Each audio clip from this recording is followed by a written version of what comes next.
Hello. Hey, everybody. Hey. Are you ready for some really good singing?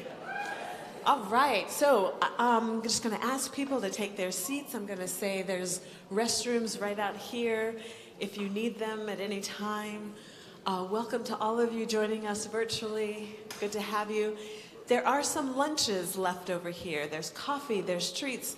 As I'm doing the introduction, I'm going to invite you to grab your things because once we start, you want to be in your seats for this amazing show.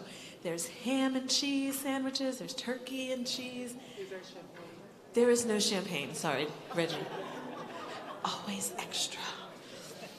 Okay, sorry to the virtual people that there's not a lunch for you, but we are glad to be in community together. So I'm going to do this introduction and hope that you will be in your seats by the time I finish.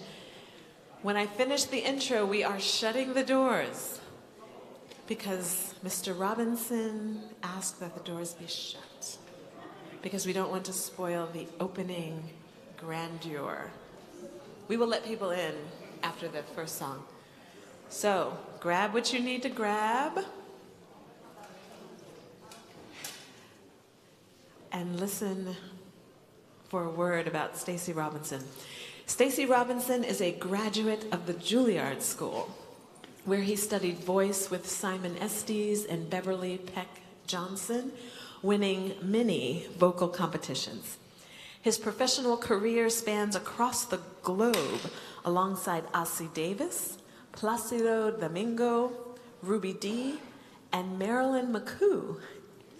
In the Hal Prince, Susan Stroman production of Showboat in Toronto, Canada, Stacey's singing of Old Man River received nightly standing ovations.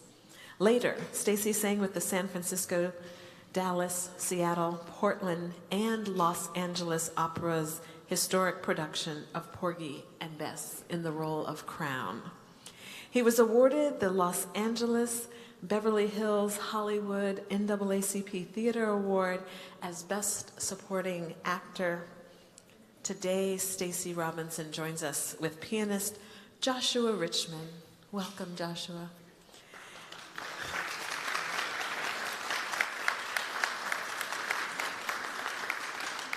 And Stacey is joining us as Riverside Church celebrates the beginning of Pride Month, sharing his production, Music in the Air, the story, the journey.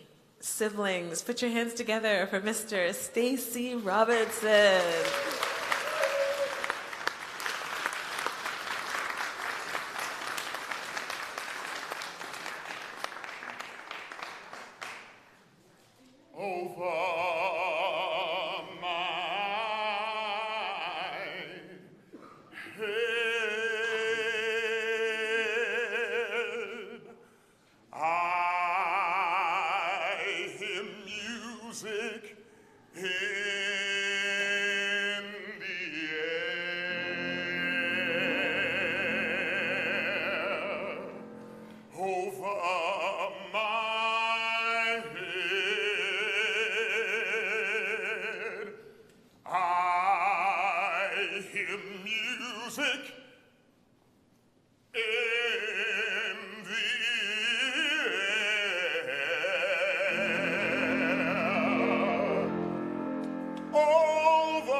The music was always in the air, a guiding force that set me on a path I didn't know was possible.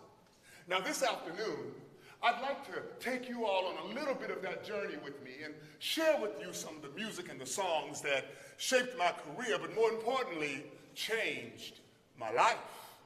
Now, because I know we all have a story, I hope that you find a little bit of yours in mine and be inspired to tell it.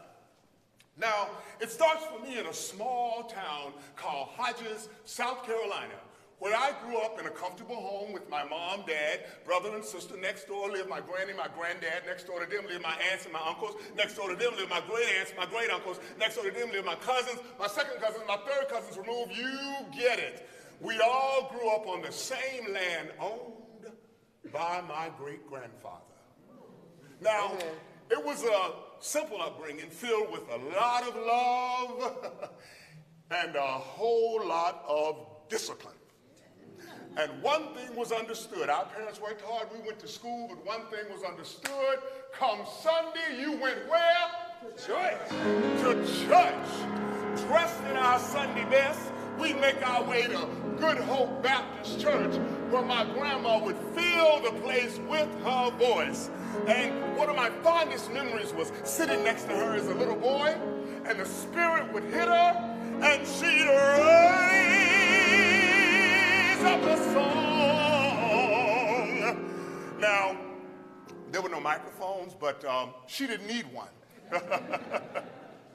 Now, I would go home, and I would still feel that music in my spirit, even as a 9-year-old little boy. And I would walk around the house making up songs and singing little songs. And I would make up stuff, driving my siblings crazy for stuff I would be doing around the house. Little songs like, I'm brushing my teeth, making my bed, hitting my brother in his big old head. Now my mom, she heard me. And she said, you're gonna sing a solo for the Church Youth Easter program. You know, that was in the dark ages when you told your child what they were gonna do and there was no negotiating. You did it. So here I am, this 9-year-old boy, and the song I was given was the Easter hymn that we all know, Christ the Lord. I practiced it every day, y'all, and I had it down. Christ the Lord is risen today, hallelujah. Our triumphant holy day, hallelujah. He who once upon the cross, hallelujah, suffered to redeem our loss, hallelujah.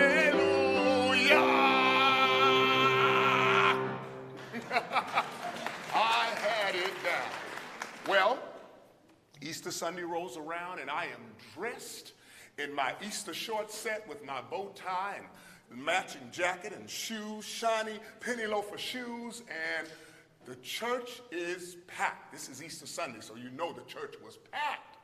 Church is packed, and the church announcer, the youth announcer says, we will now have a solo by little Mr. Stacey Robinson. And I walk up front, all eyes on me. The pianist starts the introduction.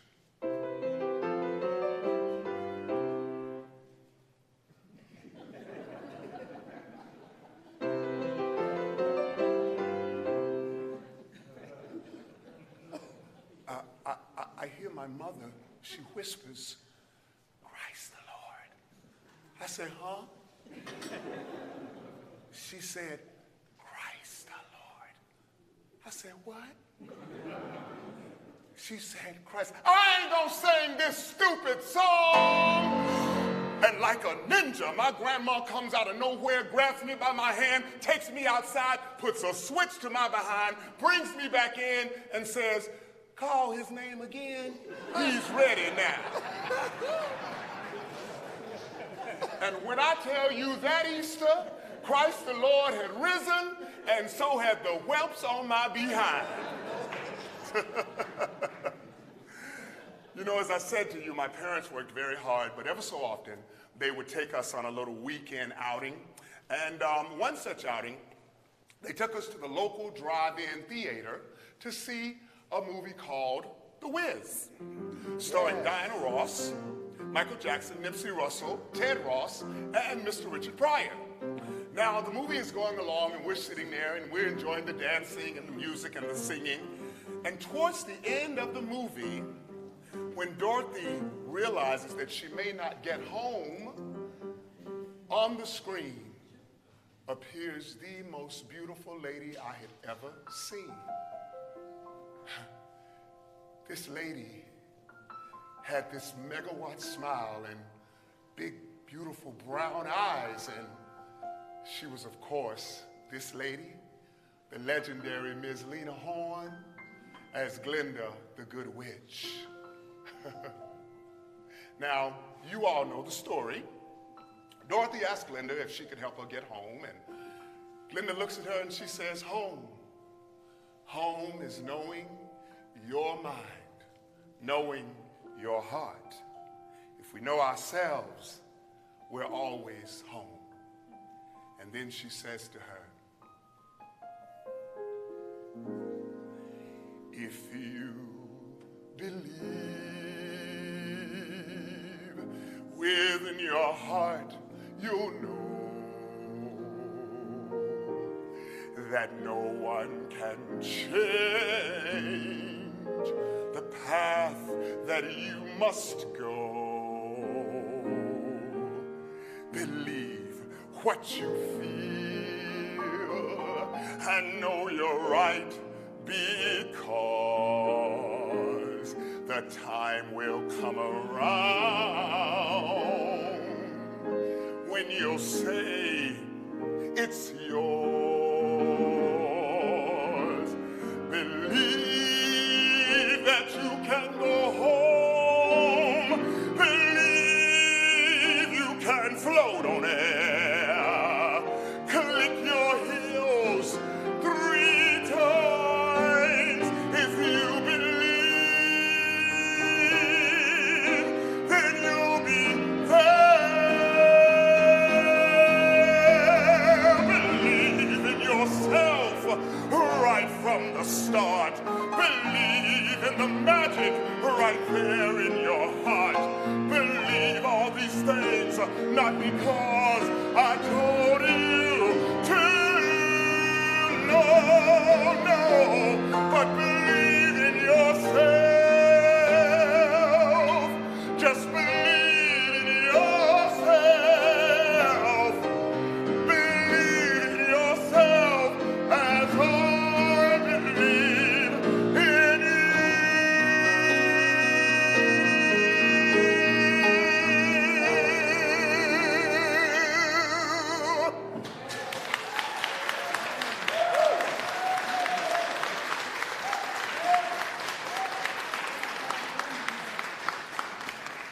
Now, when she finished that song, I believed.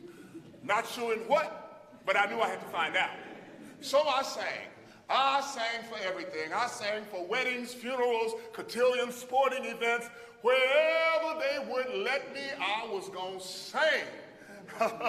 And finally, at 15 years old, I got my first job at the Greenwood Community Theater in The Wizard of Oz. 15 years old, but to my disappointment, I wasn't cast as Glinda the Good Witch. Let's just say I had to get to the heart of my character. 15 years old, when a man's an empty kettle, he should be on his mettle, and yet I'm torn apart. Just because I'm presuming that I could be kind of human if I only had a heart. Picture me a balcony above a voice so low. Wherefore art thou, Romeo? I hear a beat. How sweet, just to register emotion, jealousy, devotion, and really feel the part. I could stay young and chipper and unlock it with a zipper if I only had a heart.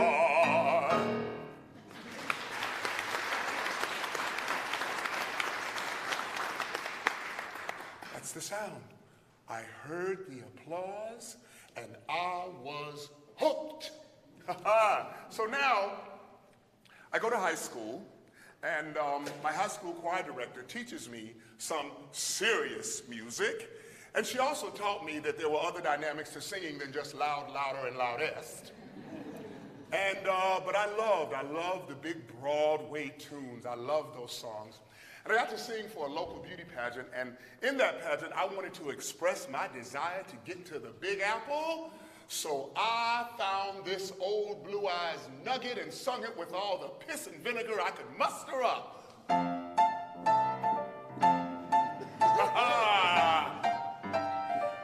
Start spreading the news, I'm leaving today. Yeah! Only I wasn't leaving for nowhere. I was 16 years old and clueless. Now, one of the pageant contestants, she was a student at the University of South Carolina, and so was her pianist, and they said, you know, you should come to the university and sing for one of the voice teachers in the music faculty. So I said, sure, okay. I graduated high school, and my parents ruled with a heavy hand, but they said, okay, you can go. So I go to Columbia, South Carolina, I meet up with this teacher, and he vocalizes me, and then I sing this spiritual for him that I had been taught by my choir director.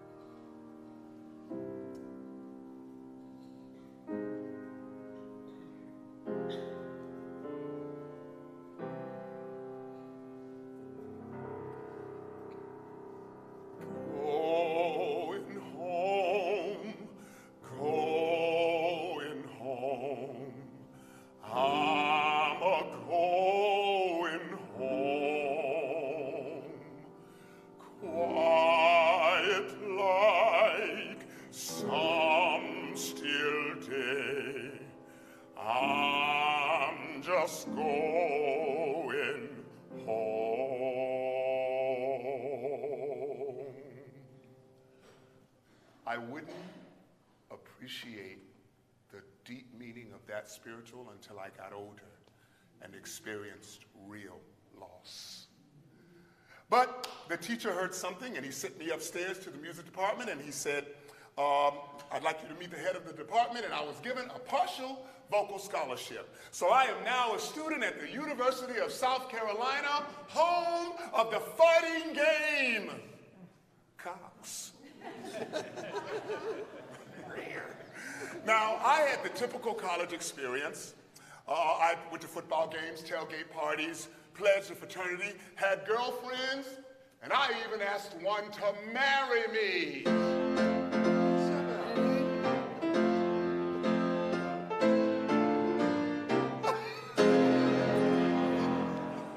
Now, that would have been a disaster.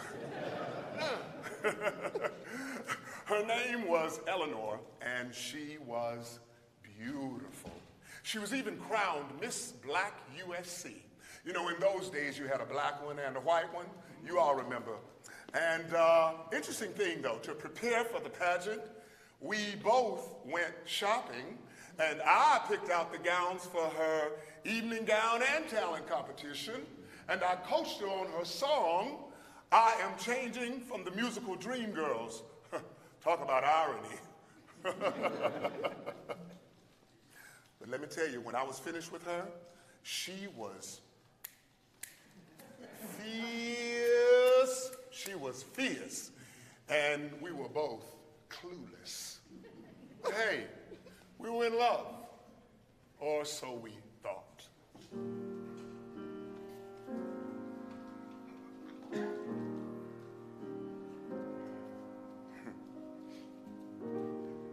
After a while, self-doubt and confusion set in. I was afraid she'd see who I really was. Constantly lying about where I was going and who I was spending time with. Wrestling with fear and shame, I struggled. And here's what I know. Pretending to be someone you're not is a heavy burden that chips away at your soul.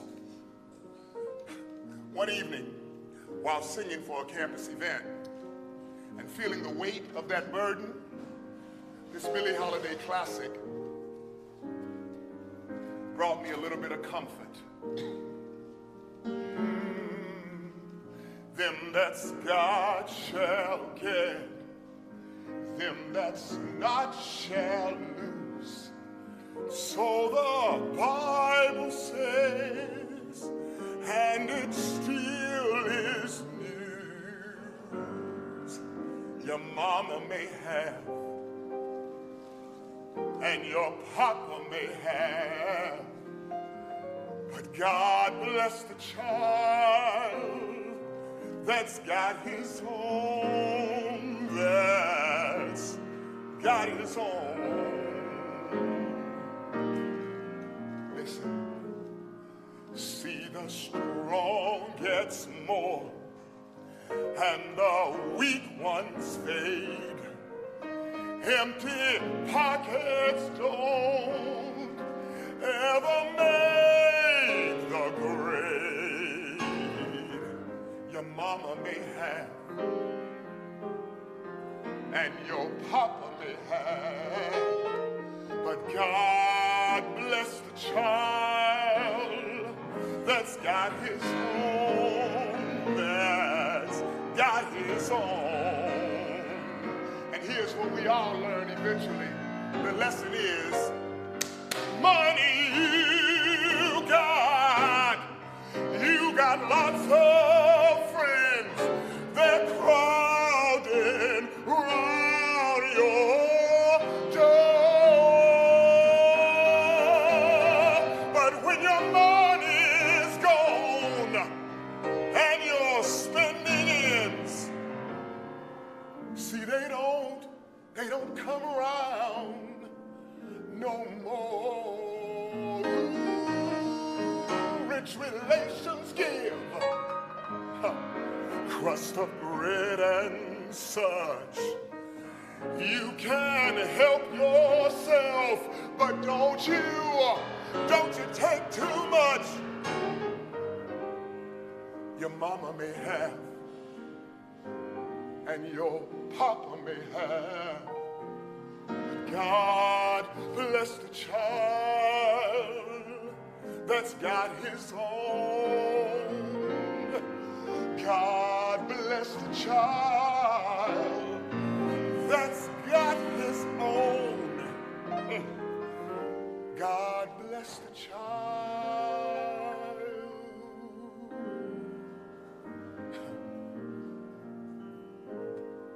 It's got his own.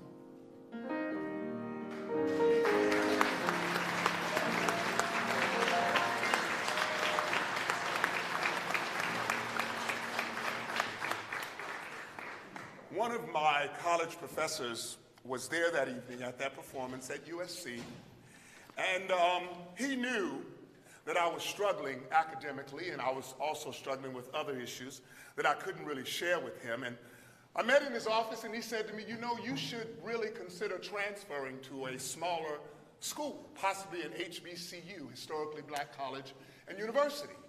So he told me about his alma mater, Morehouse College, and in Atlanta, Georgia, and he also knew how much I loved performing and singing, so he told me about its world-famous Glee Club, and he said, you know, I should consider going. So I talked with my parents, and they were like, okay. So he wrote a letter of recommendation, took my really, really pathetic transcript, and I went to Atlanta, and I met Dr. Wendell Whalen, who was the head of the music department and director of the Glee Club. Now, I meet Doc, and you know, Doc says, come on, let me hear what you got. Let me hear you sing something. I start to sing, and he stops me mid-song, gives me a stern look and a serious talking to that put the fear of God in me. And then he sent me across the street to admissions, and before I know it, I'm taking a new student photo ID, and it's a new day. Now, being a student at Morehouse College was unlike anything I had ever experienced. There were the bonds of brotherhood and the drive to excel, to be the best. And I felt connected to my roots like never before. There was one song that my Morehouse brothers and Spelman sisters would often ask me to sing. And the thing about this song is there's no denying its timeless message and absolute truth that we all eventually must face.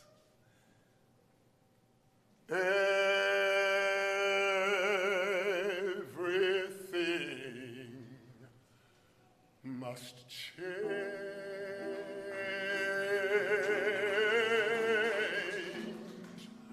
Nothing stays the same. Everyone will change. Nothing stays the same. The young become the old.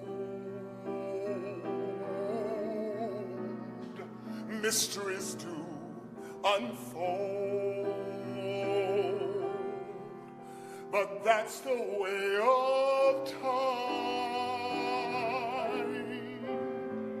See, everything must change.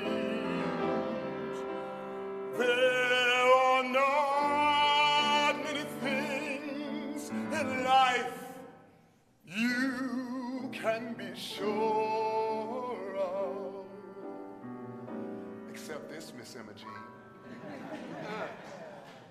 Rain comes from the clouds, sun lights up the sky, and hummingbirds do fly. Winter turns to spring, and if you've been hurt, a wounded heart will heal. But never much too soon. Yes, everything will change. There are not many things in this life that you can be sure of, except rain comes from the clouds, sun lights up the sky, and hummingbirds do fly. Rain comes from the clouds, sun lights up the sky, and music makes me cry.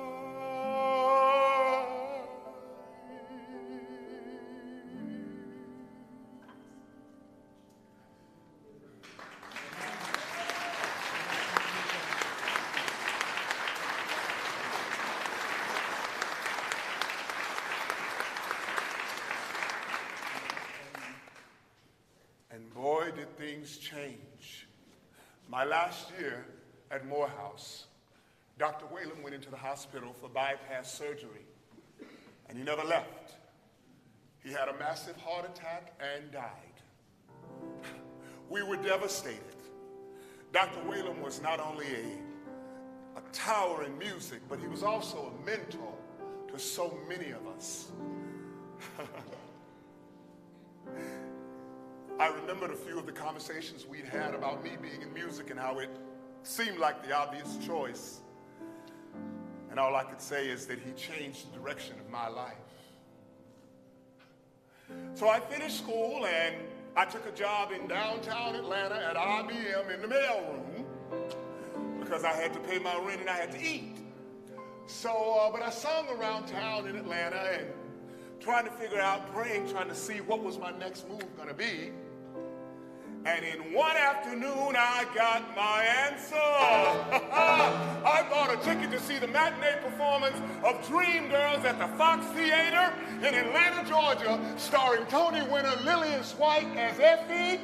And when I tell you I was blown away, I loved every minute of it. The costumes, the lighting, the set, everything was amazing. So after that performance, I went backstage and I said, I want to meet these people. And I went backstage and I meet a handsome cast member, Jermaine.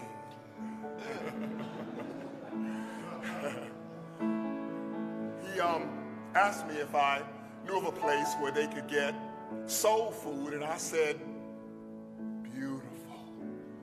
I mean, beautiful, beautiful. That's the name of the restaurant on Cascade Road. Cascade Road, The Beautiful was the name of the restaurant.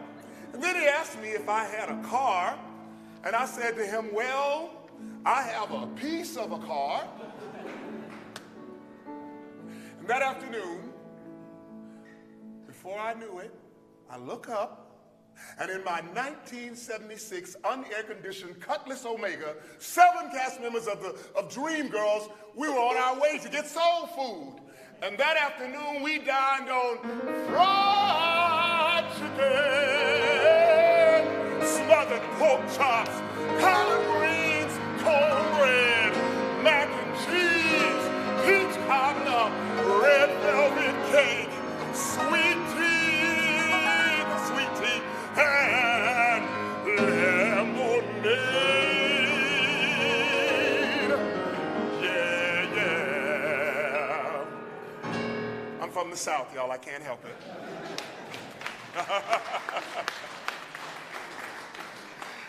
Sitting there that afternoon with those artists and those performers and listening to them speak with so much freedom and vitality, I knew I wanted that. I wanted to be a part of that. The show moved on, and Jermaine and I, we stayed in touch. And what do? I go back to my apartment, and I called the Juilliard School. I wanted to get to New York so badly. Well, after a couple of months, I set up an audition, and I fly into LaGuardia, my first time at LaGuardia Airport, make my way to Broadway, and I'm backstage at the Virginia Theater where Jermaine Dreamgirls is now premiering in revival. And I go backstage and Jermaine meets me. The next morning, he gets me to Lincoln Center where I meet my assigned pianist. And we go into a small practice room and he sits on the floor and I give her my music and we light into this Handel piece. See, the raging flames arise.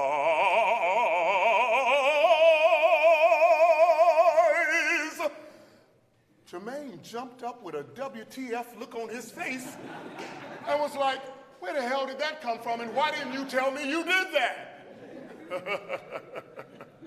So we laughed a little bit and then we go into my audition. I introduced myself to the teachers in this recital hall, Paul Recital Hall. And I opened with the big Handel piece, and then I sang an Italian art song that every classical singer knows. Teacher of singing, every artist knows this piece.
So after I sing that, thank you, after I sing that song, the teachers asked me a few questions about my background, and then they asked me, if I could sing something that speaks to me and who I am. For a few seconds, I thought about my small town upbringing, and I thought about my experiences at USC and at Morehouse. And then I thought about Isabel Robinson, my grandmother. I didn't feel the whelps, but I knew what I should sing.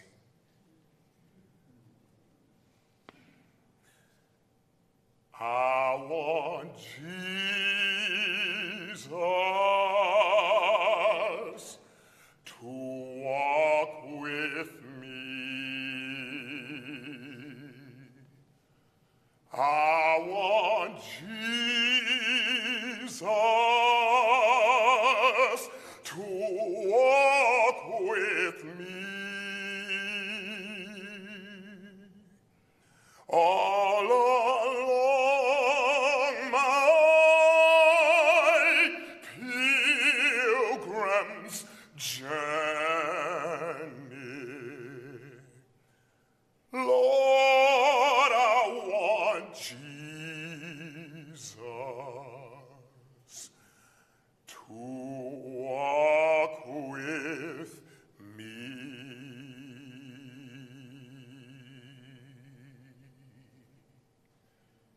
There was silence. There was silence, and one of the teachers says, "Thank you," and asked me to return later that afternoon for their decision. Well, I returned later that afternoon, and not only did I get accepted, but I got a full scholarship. And now I can sing the song. Now, y'all know it, so I want y'all to sing it with me. All y'all New Yorkers in here and New York transplants, you all know the song, Let's Go. Start spreading the news. I'm leaving today. Come on, y'all. I want to be a part of it. New York, New York. These vagabond shoes, yeah, are longing to stray. And do what? And step around the heart of it. New York, New York. And what I can do, I want to wake up in the city that doesn't sleep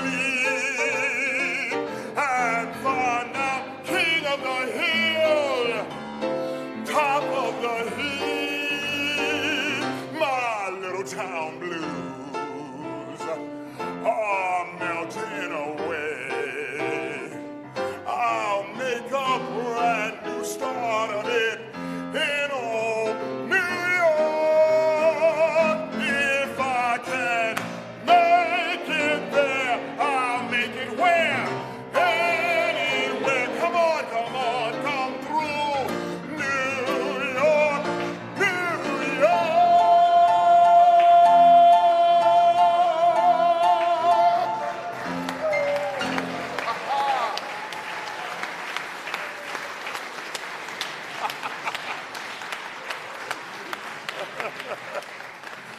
So here I am, this country boy from Hodges, South Carolina, walking the halls with some of the most talented people in the world. No longer at the theater, but now the theater.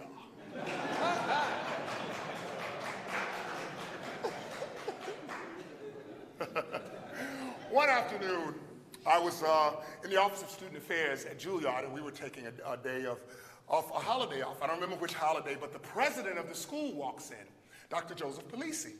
And I say to him, you know, it's interesting that we take off all these holidays, which is great, but we never do anything to celebrate the most important holiday to me and to most Americans, and definitely most Americans of color and African Americans, Dr. Martin Luther King Jr.'s holiday. We didn't do anything to celebrate that there. And he said, you know, Stacey, you're right. You're right. But I challenge you. I want you to put together a program with the students that speaks to Dr. King's legacy of civil rights, social justice, and racial equality. So I put together with some of these amazingly talented students. We have singers, actors, dancers, instrumentalists. We all get together, and we even had a gospel choir, and it was powerful. Now, a lot of the voice teachers were curious about the freedom and abandon with which we sang the spirituals and the gospel songs. And I said to them, and you classical artists here know that, I see a few of you, you know that the French chanson and the German lieder, those are important songs, and we learn those, but these songs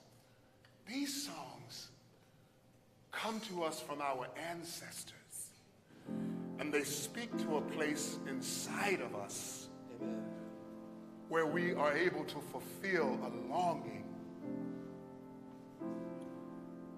Sometimes I feel like a motherless child. Sometimes I feel like a motherless child. And sometimes I feel like a motherless child. A long way from home. A long ways from home. The ancestors knew a long ways from home, a long ways from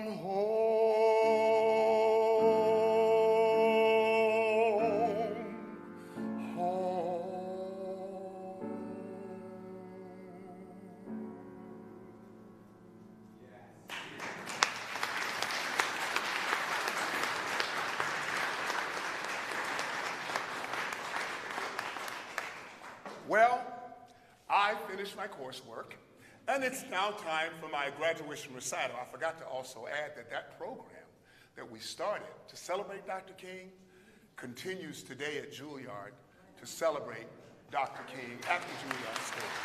So I'm very proud that we were able to do that. So as I said, I finished my coursework, and it's time for my graduation recital. Now my mother and my sister fly up from South Carolina to attend the recital, and my mother is dressed to the nines as only a proper Southern church lady would be. And she was very proud, and the recital was well received. But interesting thing, there was a reception after the recital, and not me, but she greeted the guest. And she thanked the president of the school, and she says to him, and I'm standing there, "If Stacey gives you any problems, you let me know and I will straighten him out."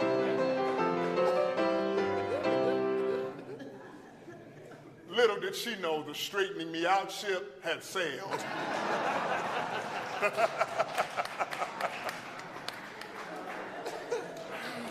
Well, it's now time to move into the professional world and to pay my dues. So I go to my first New York City audition, one of my first New York City auditions, for the musical Man of La Mancha. We all know the show. And this was an open call, cattle call. You actors back there, you know what a cattle call is like. It is packed with people. And it's a while before you finally get in the room. You finally get in the room, and I was not a member of a union. And I sing my 16 bars of Impossible Dream. And I thought it was pretty good, and I go to leave, and the director stops me. He asks me to come back, and he says, "I'd like to consider you for the part of head muleteer who performs the rape of Aldonza." And I was like, okay. He explained to me that this was a choreographed sort of rape. And out of nowhere, he finds a belt, and he shows me that there's a whipping action that takes place with Aldonza, and he shows me how to do it, and I start to do it, and apparently I wasn't aggressive enough with the belt. And he said, okay. So I start to do it again. Then he yanks the belt out of my hand, starts aggressively doing this whipping motion, and before I know it, he jumps up, wraps his legs around my waist, and is swinging from my body.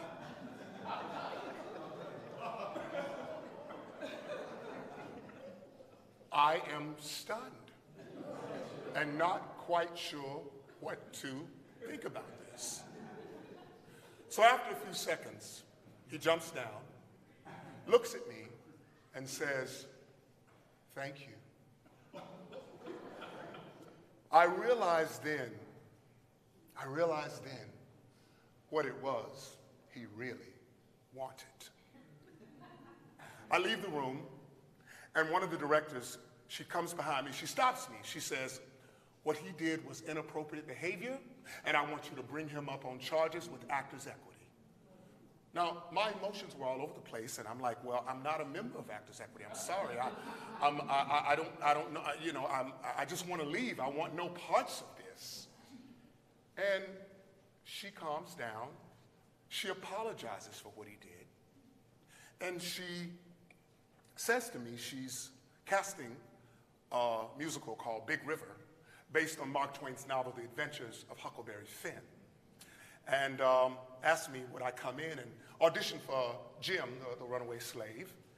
And I said, okay. So she says, I need you to go and learn Jim's big number that he sings in the last act of the show. So I leave, still a little bit flustered, and I thought about that audition. I thought about what happened in that audition. I'm a young actor, and I'm hungry to perform and to work. And I thought, what made that director think it was all right for him to do that? Did I do something to provoke him? Was this to be expected in the business? Maybe I overreacted. It was none of that. Here's what I know. As black men, there's a perception about our physicality that we cannot escape. Amen. We can't escape it. Jordan Neely, Ahmaud Arbery, Tamir Rice, lest we forget, over COVID, tell me the name of, from Floyd. George Floyd. And most recently, in my home state of South Carolina, a young man was falsely accused of stealing a bottle of water, 14 years old, shot in the back. Now, whether he stole the water or not, was it worth his life? Was it worth his life? So in the last act, Jim has run away, he's been recaptured, and he escapes. He tries to escape, but recaptured, and he's in a barn, shackled. And for me, Jim brings up those emotions of exhaustion, tired,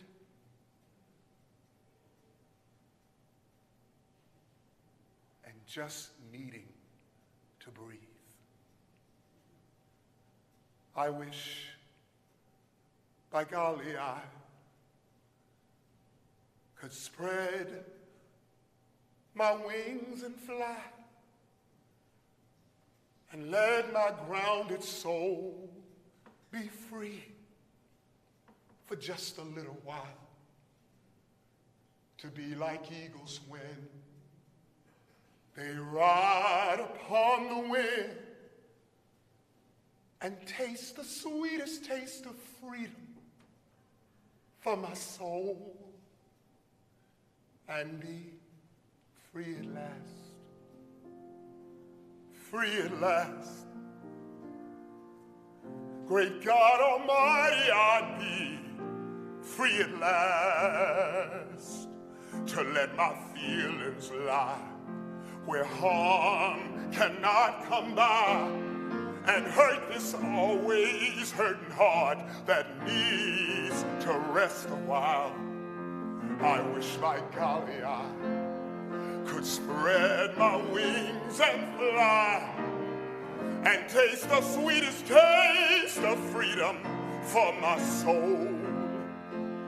And I'd be free at last. Oh, Lord, I'd be free at last. Great God Almighty, oh, I'd be free at last. I'd be free at last. Yes, I'd be free at last. Great God Almighty, I'd be free.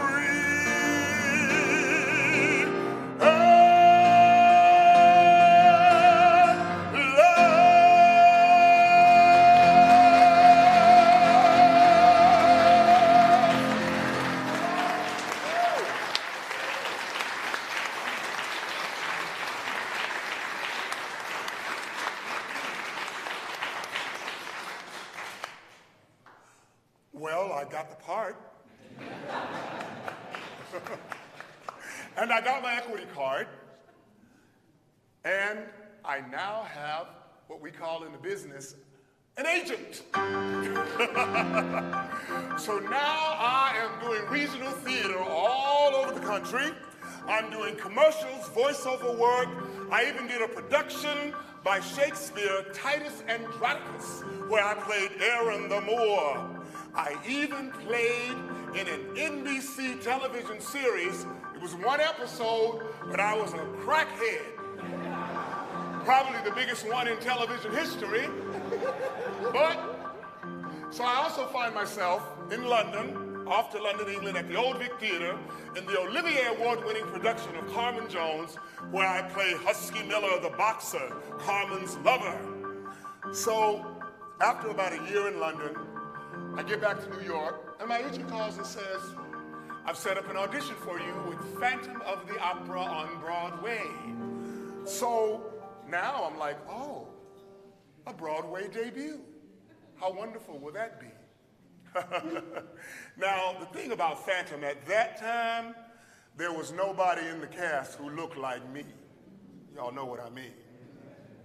There's no one in the cast who looked like me, except there was one ballet dancer, yeah, and his last name, ironically, was also Robinson, and I was thrilled to meet him, but let's just say he didn't exactly respond to me like we was cousins. I guess there was one too many of us.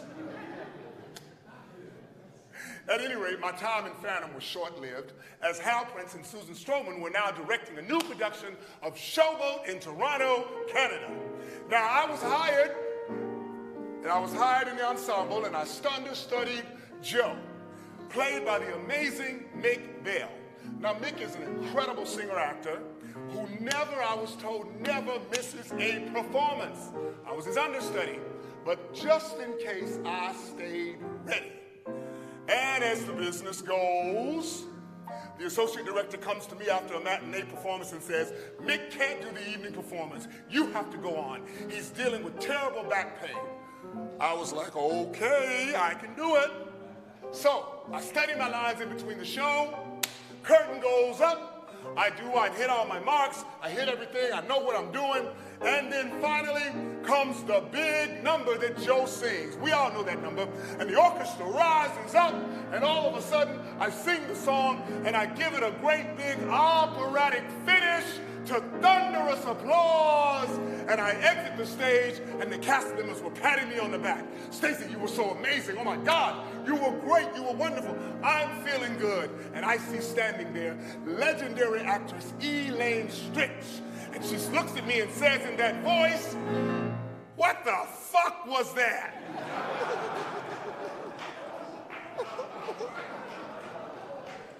No, she didn't.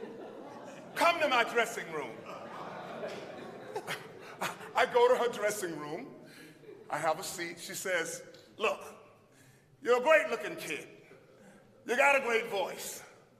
But what was up with the big hand movements and all of that? What was that about?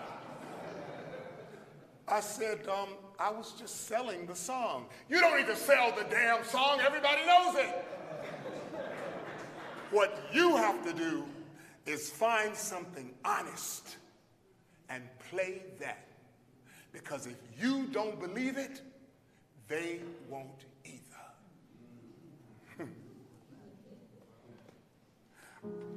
You know, I took that note from Miss Stretch, and I thought about all the Joes that I had known growing up. Men like my great-grandfather, my grandfather, my great-uncles, men who grew up in the Jim Crow South. I was a little boy, but these men worked very hard. And they worked for very little, but they knew they had to take care of their families. So they said thank you, and like that river, they just kept rolling along, hoping that one day things would get better. The next night, with that in mind, I did it again. There's an old man called the Mississippi. That's the old man that I'd like to be. What does he care if the world got trouble? What does he care if the land ain't free? Oh man river, that old man river, he must know something, but don't say nothing. He just keeps rolling. He keeps on rolling along.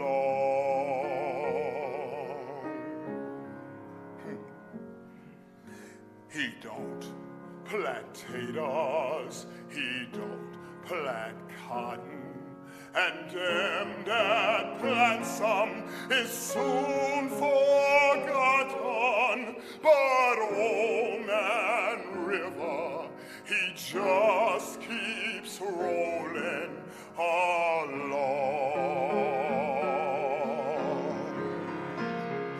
You and me, we sweat and strain, body all aching and racked with pain.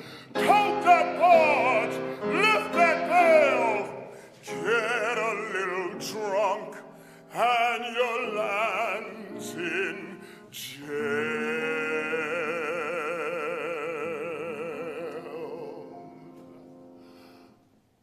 I get weary and sick of trying. I'm tired of living and scared of dying. But old man river, he just keeps rolling along.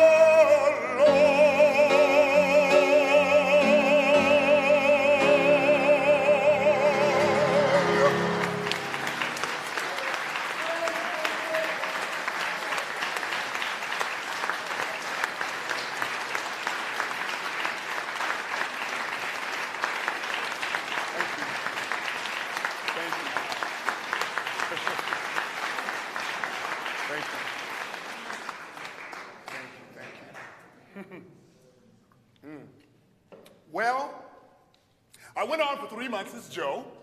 Mick returns to the cast. I go back to the ensemble. The show moves to Broadway, but they offered me the role of Joe to stay in Toronto, Canada, you know, if I wanted to do it. And I had auditioned, unbeknownst to them, I had auditioned for the Houston Grand Opera's production of Crown from Porgy and Bess.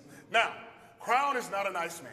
He's physically abusive, he does drugs, he drinks, he cusses, and he gets to kill somebody, so I accept it. Now, Porgy went on tour, and we ended up, after touring Europe and Japan and Asia, we ended up at the Dorothy Chandler Pavilion, where, with the LA Opera, where to my surprise, I was nominated for a, think you heard Reverend Thorne mention, I was nominated for a Beverly Hills Hollywood NAACP Theater Award for Best Supporting Actor. Now, I was surprised and happy, but I wasn't going to go to the audition because my competitors were 3 guys from Smokey Joe's Cafe, Mr. Ken Hansen over there, former stage manager of Smokey Joe's, and I figured, well, I wouldn't go, but my friend was like, no, you gotta come, you gotta come. So I go out to LA to this big swanky hotel, and at this hotel there are all these major celebrities, people that I had watched growing up. So Kim Fields walks up to the podium, and she calls the names of the nominees for Best Supporting Actor, and she calls my name. And I was shocked. But I pulled it together and gave a grand acceptance speech. And I was thrilled and honored, but for me, the biggest thrill was getting my award from Tootie from Facts of Life. I was so thrilled by that. Truth is, there are many ups and downs in this business. It ebbs and flows. It's a tough business. Many of you know that. And it's filled with a lot of rejection. But you celebrate those moments. You get to express yourself as an artist. It's amazing moments. One of those moments for me was playing my hero, Paul Robeson, my personal hero, in TheaterWorks USA's production, Paul Robeson All-American, written by the late Mr. Ossie Davis. Now, the show premiered at Crossroads Theater and gave me my first, New York Times very positive review. And on opening night, I had the honor of meeting the now late Mr. Harry Belafonte. Let's give Mr. Belafonte a round of applause.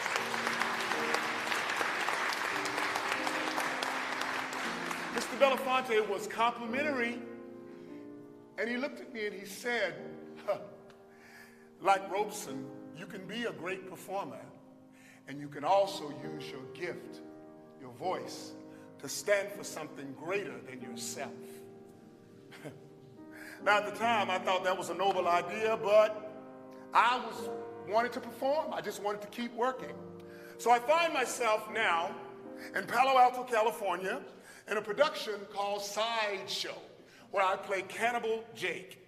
Now, the show is about conjoined twins, Daisy and Violet Hilton. Cannibal Jake has fallen in love with one of the twins. I don't know how that would work out, they're conjoined twins, but that's another story. But he falls in love with one of the twins, and he finally works up the courage to express this love to her after holding it in. And he says it in what I like to think is poetic and sort of corny at the same time. You should be loved by someone who knows you, wants you to blossom, always is true. You should be cherished like the first sign of springtime. You should be loved. You should be loved with constant devotion, heart-pounding passion, flooding you through. You should be treasured like a ruby or a diamond. You should be loved in the way I love you. All through the years, I've held oceans inside, held back the tears and the waves and the tide. The dam had to burst and the currents collide. With the flood of emotion, I can no longer hide.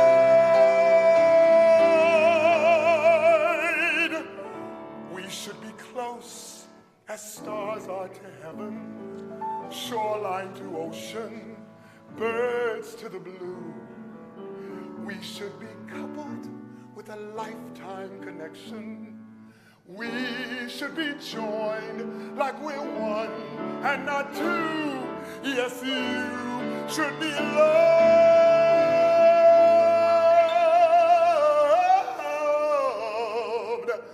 in the way I love you.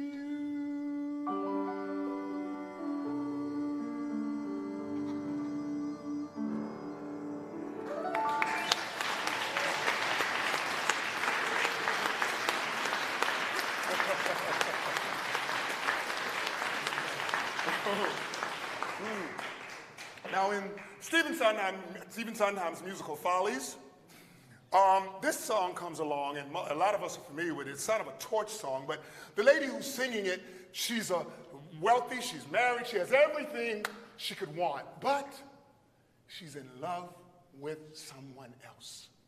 And that love has tortured her for years. And those of us who've ever been in love or who understand love and what it can make us feel, you know, we question ourselves. Sometimes we doubt if the person loves us more than I love them, or do I love them more than they love me. What I know is this: sometimes being in love can make you feel like you're about to lose your mind.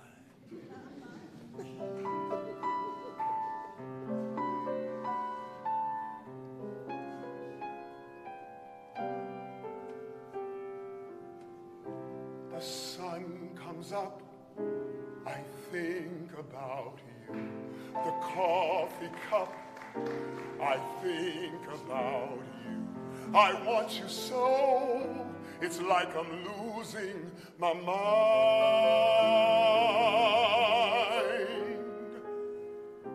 The morning ends, I think about you.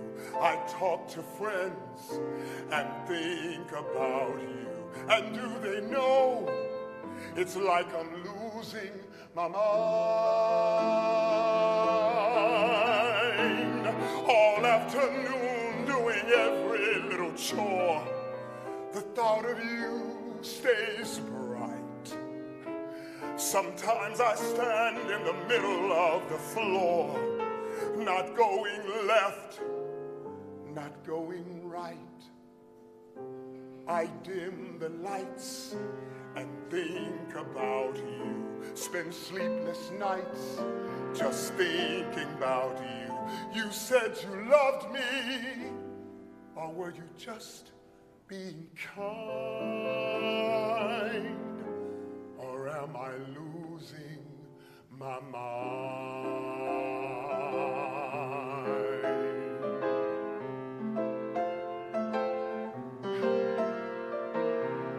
I want you so, it's like I'm losing my mind.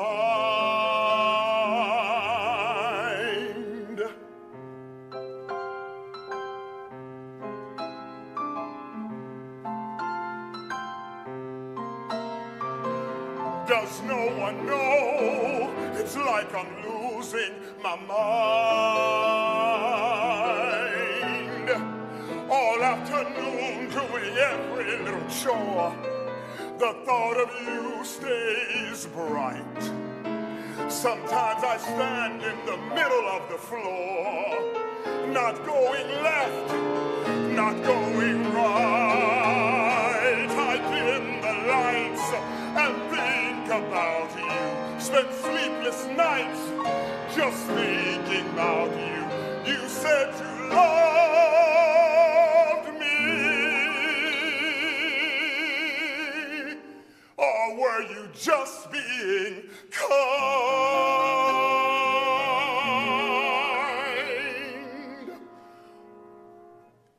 Or am I losing my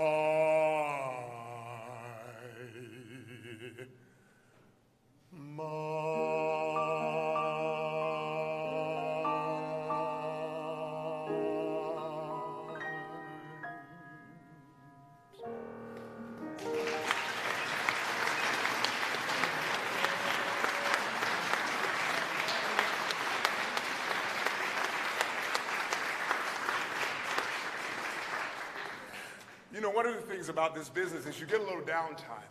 And I would often find myself in South Carolina visiting with my family, my mom and my dad, and my father, may he rest in peace, was a very simple man. He worked very hard, and he made sure his children were educated and well provided for. And I would be in conversation with him about things, and about the business, and about life, and what was the next move, and what do I do next? And my father was a man of few words, and he would simply look at me and say, "Keep living." I would say, "Keep living." You know, in this living of life, we're often hit with things that leave us gobsmacked. And it reminds us that we're not infallible. In 2005, that challenge that left me gobsmacked was Hodgkin's lymphoma. I was very sick. I had to go down to South Carolina to be with my family. But thanks to some amazing people at this church, the prayers, the thoughts, the phone calls, thanks to some amazing doctors, and also thanks to God's grace and mercy, I stand here almost 2 decades later, cancer-free.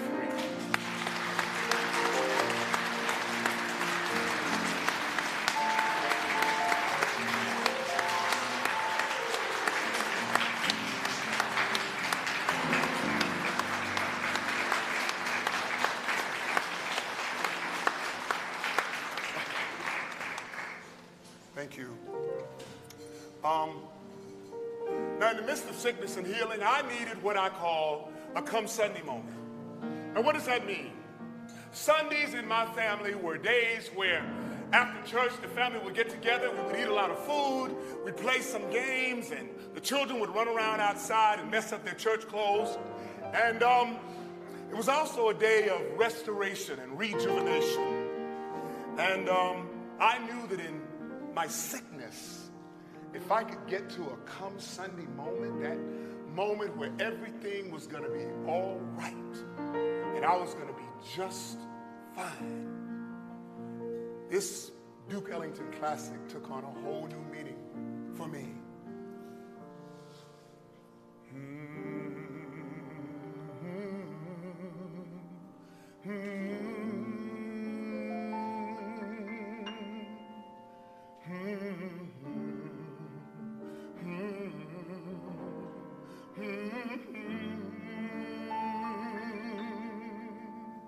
Come Sunday, oh, come Sunday, that's the day.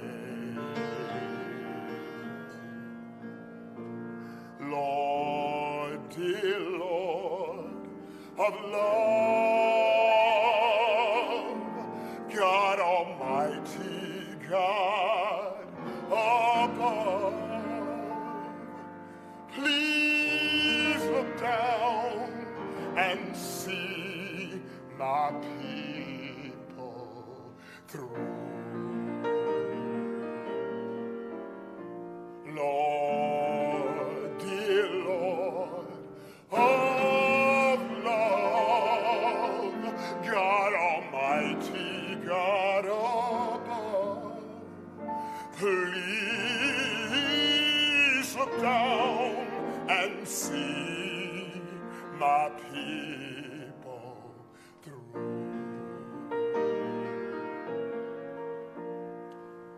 I believe the sun and moon will shine up in the sky. When the day is gray, I know they're clouds just passing by. Lilies of the valley,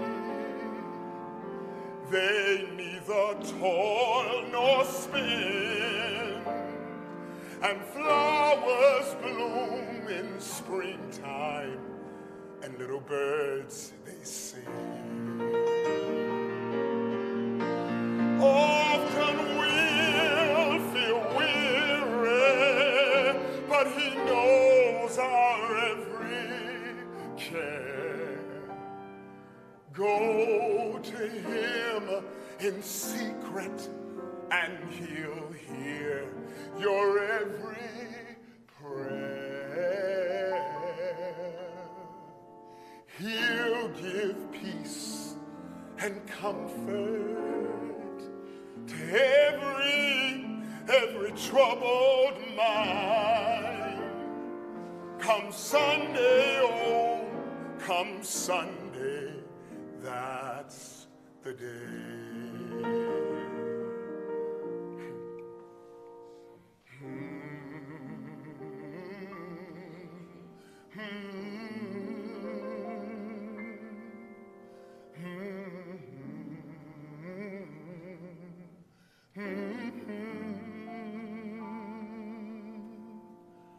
Come Sunday,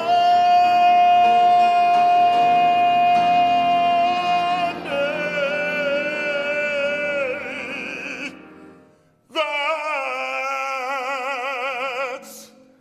the day.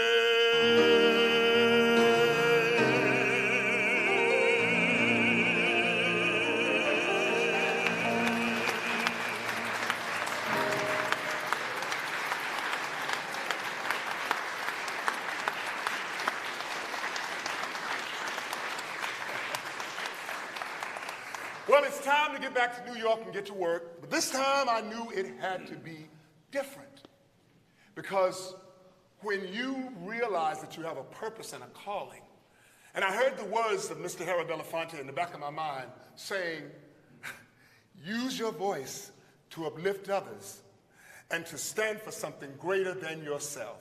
So I marched. I marched and I protested the police killings of unarmed black men and women. I got involved in LGBTQ activism. I protested and stood up for marriage equality. I stood up for the murders of trans women and men, and I got involved in voting rights and in God's Love We Deliver AIDS Walk. I did whatever I could to stand up for social justice in this world. And through it all, the music remained in the air, a guiding force that moved me into activism and fueled my soul to keep on singing. So, there it is, folks. A little bit of my journey. So, what's your journey? Here's what I'll say. Live it authentically and honestly and unapologetically, loud and proud. Live your truth.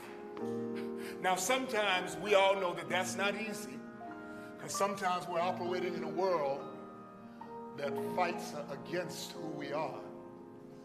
But I say this, you might get lost, but you'll find your way. And as Glinda, the good witch, says, when we know our own mind, we know our own heart, and we know our own courage, we will find our way home. Just believe in yourself. Believe in yourself. Believe in yourself as I believe in you.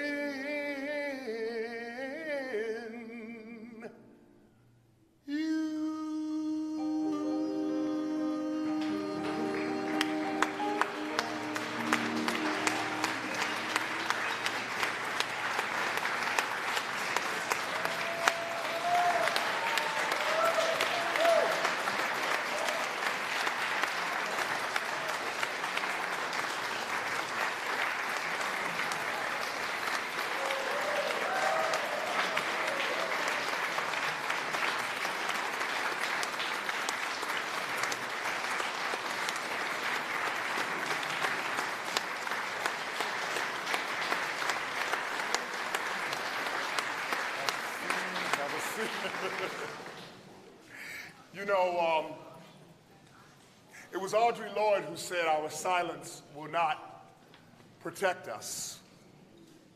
So I want to leave you with this. We all have stories, we have different stories. We all have causes and things we believe in. And sometimes we express our voice. Some of us have big voices, some of us have little voices. But don't be afraid to speak. And like Cole House Walker Jr. said, in ragtime, make them hear you.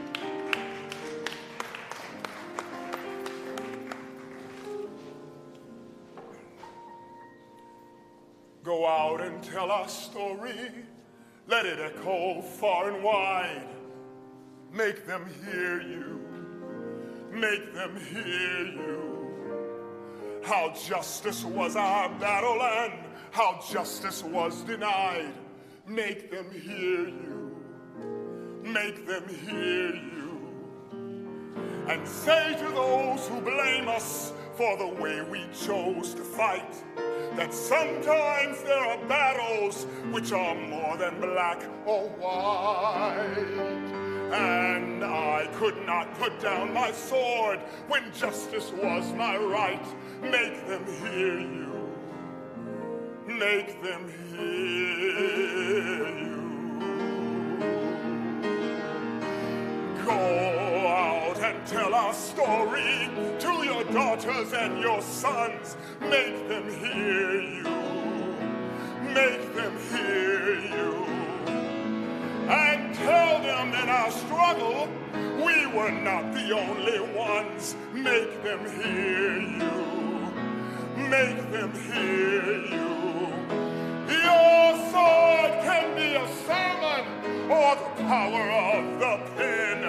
Teach every child to raise their voice, and then my people, then will justice be demanded by 10 million righteous friends. Make them hear you. When they hear you, I'll be near you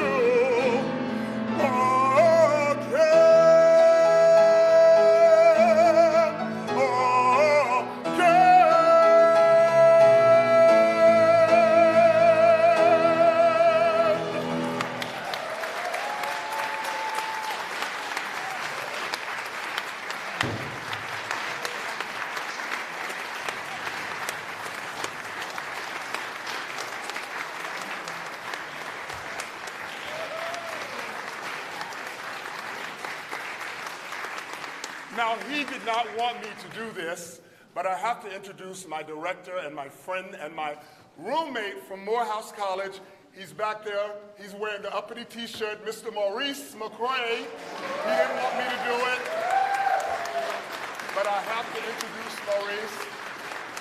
We've known each other forever. So I simply say to you, thank you and happy Pride. Pride Month. Thank you.